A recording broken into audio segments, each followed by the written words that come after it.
এই ফ্যামিলিটা যেখানে এসেছি এটা কুচাকল ডুমনিসন 1 2 3 4 5 জন খেতে, কিন্তু রোজগার করার যে মেন রোজগার করতো সে মারা গেছে। মানে উনি এই সাবমার্সেলে কাজ করতেন, মাটি থেকে পাইপটা তুলতে তুলতে উপরে তার ছিল, লেগে যাওয়ার পরে ওখানে স্পট ডেড মারা গেছে। তো পুরো ফ্যামিলিটা এখন এখানে আছে, তো ওনাদের জন্য আমি কিছু নিয়ে এসেছি। তবে এই যে ছোট ছোট দুটো বাচ্চা আছে আর ওই যে বয়স্ক বাবা আছে, ও একদম চোখে দেখতে পায় না। তার পাশে যে মা আছে ও একটু মানে পাগল টাইপের। যে বৌমা এখানে আছে, ও এখানে পাতা মানে এই শালপাতা যেগুলো আছে সেই শালপাতাগুলো জঙ্গল থেকে তুলে এনে এক জায়গায় গোছ করে মানে একসঙ্গে বান্ডিল করে এখানে গাড়ি আছে, তারপরে ওরা বিক্রি করে যতটুকু পায় সংসার চালায়। এই যে ইনাদের পাশে পুরো গ্রামবাসী আছে, এই যে পুরো গ্রামবাসী এসেছে এখানে, প্রত্যেকে ইনার পাশে আছে। কিন্তু ইনাদের অবস্থা খুব খারাপ, মানে এখানে যে সাহায্য করবে ওনারাও ওই জঙ্গলের পাতা তুলে সংসার চালায়। তো আপনারা যারা এখানে সরাসরি আসতে চাইছেন, আপনারা কুচাকল বা জয়পুর ওখান থেকে আপনারা সরাসরি যদি বলেন যে ডুমনিসল যাবো, আপনাদেরকে দেখিয়ে দেবে। তারপরে কুচাকলের জায়গায় এলে এনাদের ছবি দেখলে তো আপনাদেরকে বলেই দেবে কোথায় যাবো। বাবা, আপনাকে জিজ্ঞাসা করছি আমি, ছেলের কি হয়েছিল? ছেলে ওই সাম্বাসেল করতে যে পাইপ তুলতে যে নাজা করতে যে মরে গেল, মোটর নামাতে যে। আর এই যে আপনারা এখানে এত সবাই এসেছেন বুঝছেন, তো ওনার বাড়িতে সত্যি প্রচুর কষ্ট, আপনারা তো বলতে পারবেন। বিশাল কষ্ট। আর ছেলেরা এই যে মারা গেল কদিন হবে এটা? বছর দুই হয়ে গেছে। তো ওরা এইভাবে পাতা টাতা তুলে ভিক্ষা টেক্কা করে সংসার চালায়। তা আপনাদের কষ্ট লাগবে তো? আমরা ডেকে হেঁকে দিই, না থাকলে বেলা খেতে পেলে খাওয়াই দিই, যেমন ঘরে আছে খাবি আয় লিবি আয়, তোদের নাই তো কি হবে।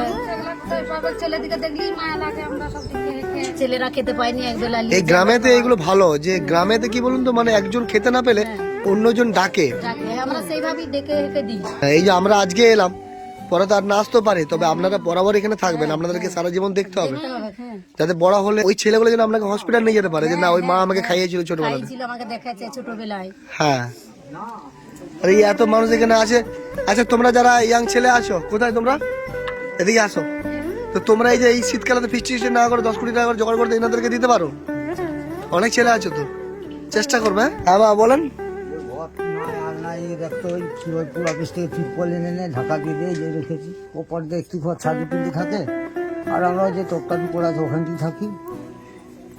এই যে ইন্দিরাবাসনের বাড়ি, এই যে আপনারা যারা আছেন পাড়াতে, ইন্দিরাবাসনের বাড়ি আপনাদেরকে না দিও যদি এই ফ্যামিলিটিকে দিয়ে যায়, তাহলে আপনারা খুশি হবেন তো? হবেন তো খুশি? তাহলে আমরা কিছু কিছু জিনিস ভুল করি, নাকে যদি একটা ইন্দিরাবাসনের বাড়ি দেওয়া যায়, তাহলে আপনারা কে কে খুশি একটু হাত তুলুন তো। সবাই খুশি। এখানকার যারা পঞ্চায়েতের প্রধান আছে, যারা দায়িত্বে আছে, তাদের হাত ধরেই তো ইন্দিরাবাসনের বাড়ি হয়। এবারে এখানে ভোটে এত টাকা খরচা না করে এনাদেরকে যদি সিস্টেম মতো করে একটা ইন্দিরাবাসনের বাড়ি দেয়, তাহলে যে মানুষটা বাড়ি দিচ্ছে আপনারা তাকেই ভোট দেবেন, হ্যাঁ কি না?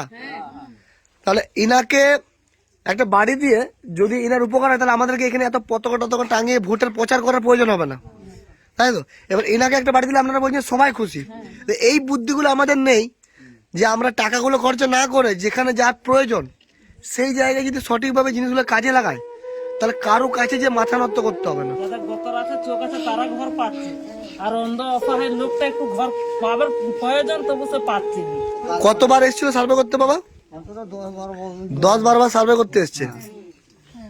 এগুলো এনেছি বাচ্চাদের জন্য, এগুলো রাখো বাবা তোমরা, তোমাদের জন্য আমি আরো জামা কাপড় নিয়ে আসবো, বুঝছো? এগুলো সব লে না, এগুলো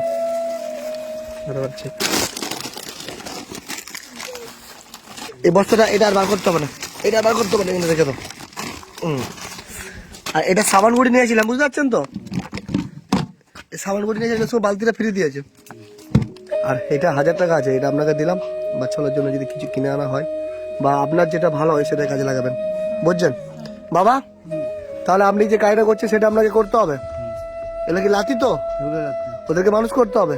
বোমা আপনার সাথে আছে, পাড়া প্রতিবেশী সবাই সবাই আছেন তো? সাথে আছেন তো সবাই? বাহ, দেখুন সবাই সাথে আছে, তাহলে আপনার আবার কিসের চিন্তা? আপনাকে কি করতে হবে? ছেলেগুলোকে মানুষ করতে হবে। আর যে টিউশন যে পড়ায়, ওর কাছে যে আমি ফোন নাম্বার দিয়েছি, আমাকে ফোন দিবেন, মাসে মাসে যা নেই পয়সা আমি টিউশনের বেতনটা ব্যবস্থা করে দেবো। ও প্রাইমারি স্কুলে পড়ে?